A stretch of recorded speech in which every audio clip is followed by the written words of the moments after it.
مع محمد بن سلمان مش حتقدر تغمض عينيك والله يا جماعة الخير. لا المجلس الانتقالي هذا تلقى دعوة من الرياض من السعودية، زين.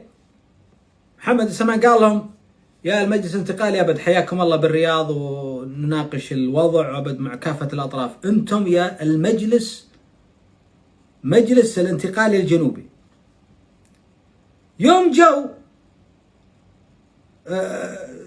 حطهم تحت الإقامة الجبرية وأجبرهم أنهم يحلون المجلس الانتقالي في الرياض، نفس حركة الحريري، تذكرون نفس الحركة يا أخوي. أنا الآن والله العظيم أنا لو أني حاكم السعودية والمجلس الانتقالي يبون لو مثلا على فرض يبون يحلون المجلس، أقول لهم لا يا حبيبي تحلونه لا رجعتم، مو تحلونه عندي هنا بكرة يقولون أنا ضاغط عليكم. يعني ذكاء يعني شوي يعني، وبعدين أنا جايبكم تتفاوضون عندي هنا مش تقدمون استقالاتكم.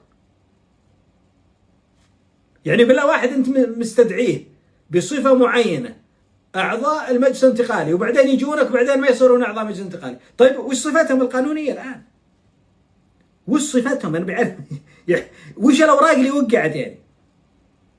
قالك إقفال مكاتبهم في الداخل والخارج وما نعرف ايش. طبعا أنا ليس لي علاقة مع المجلس الانتقالي أو مع أي حزب أو مع أي حركة أو مع أي، أنا اسمي رابح ما لي علاقة ترى معاهم، لا معاهم ولا مع غيرهم، ولكن فقط أعلق من الناحية الفنية أو من الناحية يعني الإدارية. كيف أنت مستضيف ناس الآن عندك؟ طبعا واضح. أنا من شفتهم جالسين على الكراسي الذهبية هذه وأنا غاسل يدي الكراسي الخشب هذه الذهبية من شفتهم جالسين عليها مجلس انتقالي أعرفها زين. الكراسي الذهبية رابح يعرفها زين، كراسي الفلس، والله كراسي الفلس